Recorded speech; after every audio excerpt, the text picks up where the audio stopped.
One of the things that you were talking about a lot were sex dolls. Another thing I've heard over the years, maybe not from you, but was pleasure bots. What is this deal with sex dolls? Are sex dolls a major thing in the, I guess, the MGTOW world?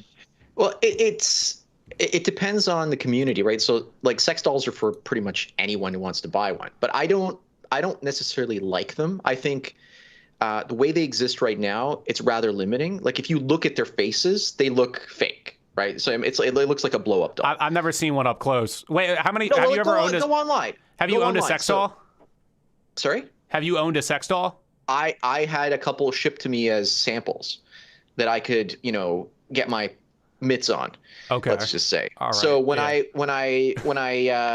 sampled the merchandise, I learned, there are advantages to them and there are disadvantages to them. Advantages over an actual real life woman and disadvantages. And I find that there are far more disadvantages than advantages. So the first advantage is the vaginal insert. So a lot of the dolls have vaginas that you would actually put in to the dolls. You take them in and you take them out and you can wash them and clean them and then you put them back in. The inserts are basically a fleshlight and they feel better than an actual vagina. So if you had the choice between, a real one and an insert, if a woman could somehow put an insert inside of herself, most guys would probably say, hey, why don't you put this insert inside of yourself? And by the way, you just gave me a great idea for a product. Imagine there was a product that women could put inside of themselves where the guy wouldn't be having sex with them, but they'd be having sex with an insert. So you're saying that the doll feels better than the real thing? In terms of the vagina, because when you go into a woman, the tightness is usually on the outside, but once you get inside, it becomes cavernous. Let's just say in many women, and you become more of you go more splodunking than anything else, right? Like you start, you exploring caves, right? Like you're more of a cave explorer than a sexual explorer. Let's just put it that way. So when you have that insert, it's tight all the way from the beginning to the end. So the entire distance you go in, whether that's 12 inches or 2 inches, it's tight all the way through, right? So you're going to get a lot more pleasure and sensation, and it's going to feel a lot better. But the disadvantage is you have to use lube, or you have to kind of, you got to warm it up more, right? It's not a self-warming bun or self-warming oven. You gotta get it going yourself. Yeah. So that's number one. Number two, the bodies of the dolls, they damage really easily. So if you buy a doll and you throw it around and you get rough with it, you might tear the material. The material might get stained depending on the clothes that you put on it. Also, the dolls are typically 60, 70 pounds. So they're heavy. They're hard to move around and maneuver. Well, so, 60, 70 pounds. I mean, that's lighter than most women, though, isn't it? Well, yes, but it's dead weight, right? So it's not like you're moving a person around. You're literally having to pick this thing up. And then if you want to switch positions, every time you move it and you pick it up, you work up a sweat before you work up a sweat. I thought you were an alpha male, Sandman. No, go ahead. Well, no, but just saying, look. Yeah. I had a few of these things that I was taking photos of, so I would move them around and pose them. I was literally dripping buckets of sweat after a couple-hour photo session, just moving them around and posing them, because you got to pick it up. You're like, oh, I don't like the way it's positioned. Oh, you got to walk over, pick it up again, and move it again.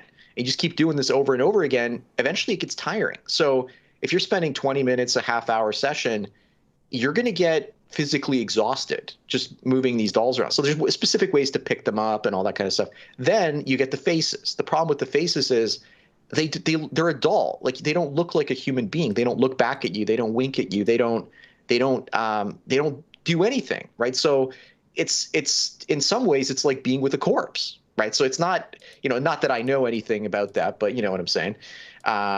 So there's a lot of disadvantages. So when I looked at the technology, I said to myself, okay, what can I do to improve this? And, I've come up with some ways to improve it, which is projecting a real person into the face of the doll. And so that's the technology I'm working on. So when you're with the doll, you see a real person looking at you, and then with the vaginal insert, put sensors in there so that it picks up the motions of your thrusts.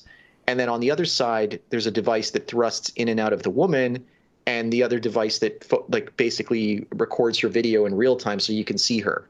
Then she can be projected onto the doll. So this looks like a. So it's not a doll anymore. Now it becomes virtual sex because. Sandman. This is interesting. How do I put it? This feels like an overcomplicated way. You could just have like an Uber for prostitution once they legalize it, and that could be the end of it, right? Or would that have its own problems? There's a market for this because, again, with all the Me Too allegations, there are guys who don't want to deal with STDs. There are guys who just want to pay for 30-minute session and have the girl downloaded directly into their bedroom onto the doll or sex system. Okay. So that way they don't have to go out. They don't have to leave. So especially during COVID, this would have been a fantastic technology to have, because you can't go out and date anyway. So you might as you can contact the person directly through there. On top of that, you can actually, guys don't necessarily just want sex. They want sex. They want affection. They want love. They want. Is the doll able to move? The first version would not move. Okay. The head would move back and forth, so she could watch you in different parts of the room. The projection head, she could see you, and you could maintain eye contact with her. There would be a speaker there, so she could talk to you. You could have a conversation with her. And this is like an online. This is just some girl who logs online on her computer. Yeah, so you'd have a chat. You'd have like a site like ChatterBait, and people would go into the chat, and then they would say, "Okay, I want to do a session," and then she would put on a headpiece.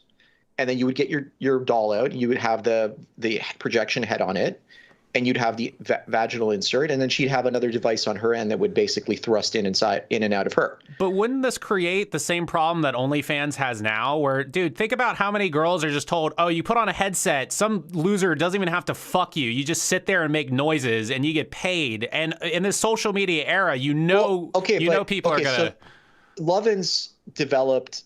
Like there's a device like a Lush device, which is a device that like a pink device that women put inside of themselves, and you see it on ChatterBait and other chat sites, where it vibrates if you pay them, if you tip them. So I've heard of that. Yeah. Yeah. So you tip them money, and then the tip sound comes onto the speaker, like the cash, the jingling cash. Once the device hears that, it starts to vibrate. Yeah. And the problem was a lot of women lied about that. They said, like they started like twitching and pretending like it was turning them on and all this. But so Lovin's figured out that they were lying. So what they did is they put a light on the outside. So whenever the device vibrates, the light goes on the outside, because women were lying about orgasming and they were lying about being stimulated. I guess that doesn't really. Because those girls pull off the OnlyFans thing too, though, right? Like that doesn't, like, again, we're going to have on Twitter, girls are going to be like, so real quick, what's the name of this thing? Just give me any name. It's virtual sex. Okay, so we're going to have girls on Twitter who are going to be like, "Oh, I'm a virtual sex star and it's easy money," and everybody wants that girl's face. But we've run into the same problem that OnlyFans had, where you have people who are, gassed up over just pretty much being like a sex thing. You know what I mean? So it's. Do you see my comparison? Look, but you're saying that OnlyFans is feminism, right? So it's empowering women. I didn't say that. I didn't say that. I was complaining about people saying that. Just to clarify. Okay. Gotcha, I don't agree with that. Okay, so you don't agree with virtual sex. You think it would be a bad idea? Oh, no. I'm not. I don't want to say I don't care, because that's mean. Like, you can do what you want. I'm not going to tell you it's going to succeed. I'm not going to tell you it's going to fail. You have your vision. Nothing I can say will stop you from doing that. Do what you want to do.